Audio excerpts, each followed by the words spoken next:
So, Chris, I'll come to you first on the embarrassed bit. Now, as a commentator, I have to say, see it as it is, you've got an Upper Hunter by-election on Saturday. These are diabolical figures. Labor is at 23%, down almost 5%. A poll today that in the preferred Premier stakes, your Labor leader, Jodie Mackay, is on 17%. When a coalition government has all sorts of problems, the very popular premiers before ICAC, there's a separate inquiry into the Drummoyne MP, John Sidoti, allegations against the Kiama MP, Gareth Ward, and the man whose resignation created the by-election, Michael Johnson, the Labor Party going backwards. Chris, you're a loyal man. How can you defend that? Well, I think people are writing off Jeff Drayton too early, Alan. I mean, at the end of the day, there was a poll out on Monday that said this election's down to 1%.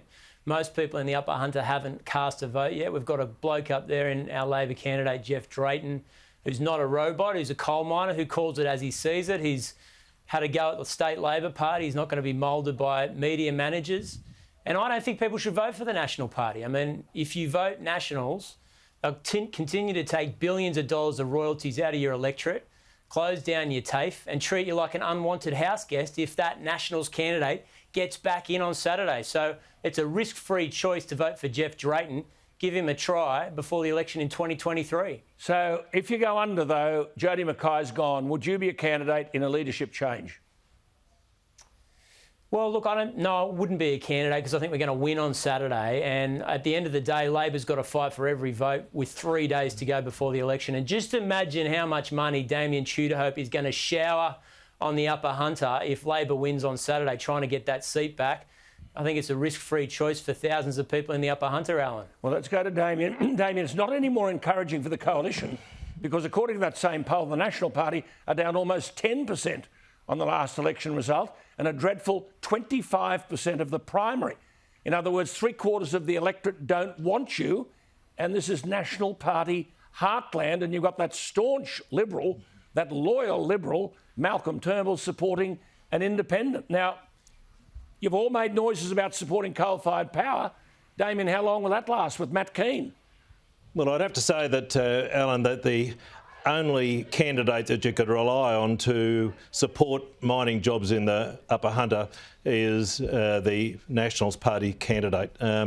The track record of the National Party in supporting mining jobs is unsurpassed, and in fact, you don't listen to the thought bubbles of Matt Kean in circumstances where you're looking at what the policy of the government is or the ravings of Malcolm Turnbull.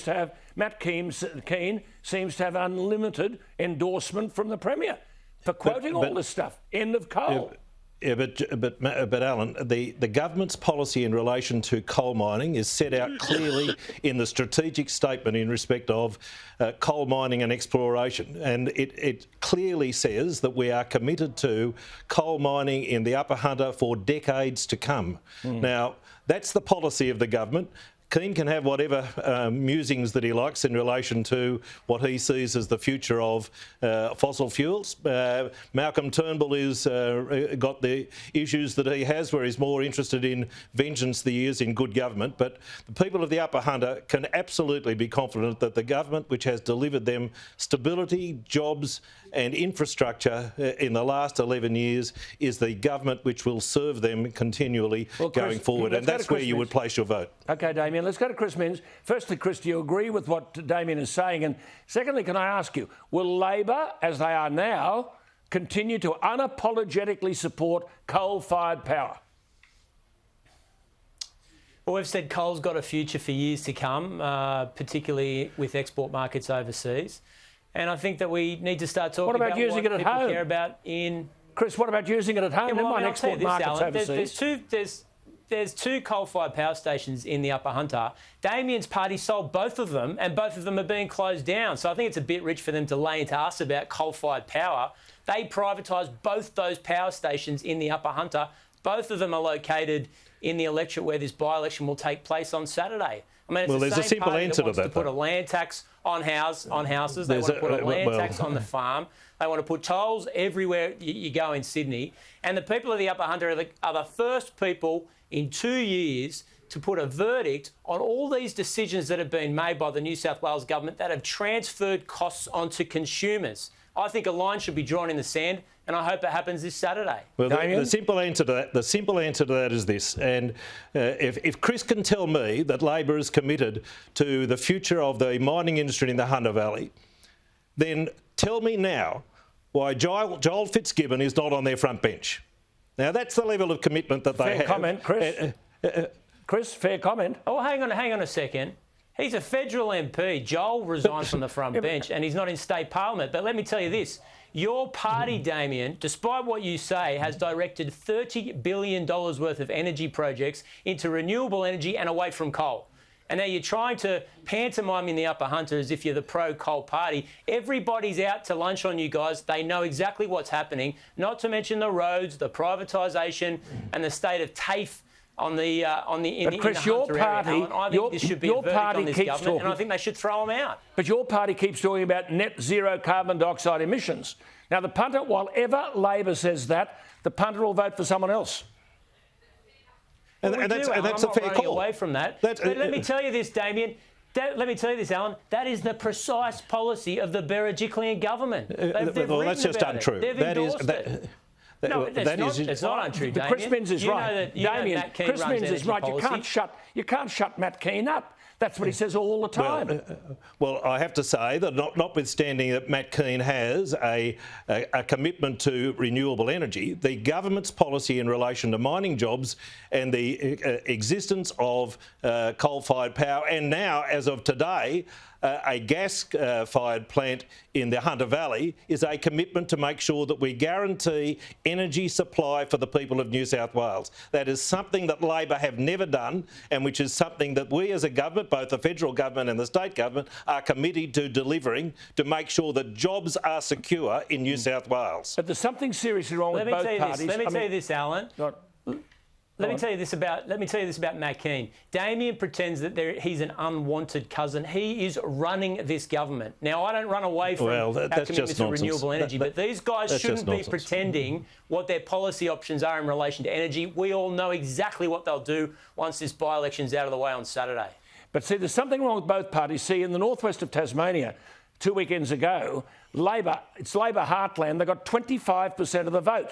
What, Chris, is wrong with the people are turning away from Labor? Why? They don't want them. Because they can't guarantee jobs.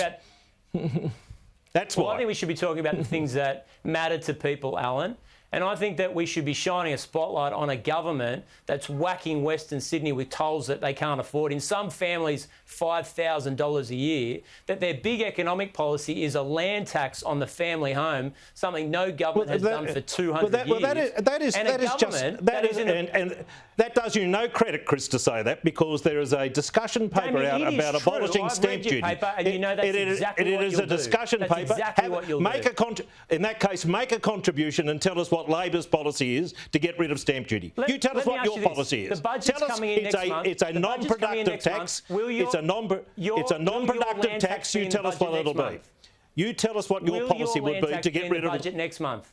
Well, you tell us. Government, mate. It's your responsibility to tell us what your tax policy is. But this is taxation policy really only works in circumstances where both parties agree not to embark upon scare campaigns for the purposes of making sure you deliver proper revenue policy for the people of New South Wales. And that's what you'll do. We know, Chris, what you'll do. You've both done well. $3,500 a year for family homes.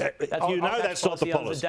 You know that's not the policy, and it starts the scare campaign today. That's what you're doing. You're starting the scare campaign today. OK, I'll give you a heads up. We've got to go. But for next week, we've made the point about the government's decision, the coalition government's decision on forced council amalgamations. I've said all along it was a disgrace. I warned that there'd be no representation and the rates would go up. I just leave this with you for tonight, both of you, and next week we'll talk about it.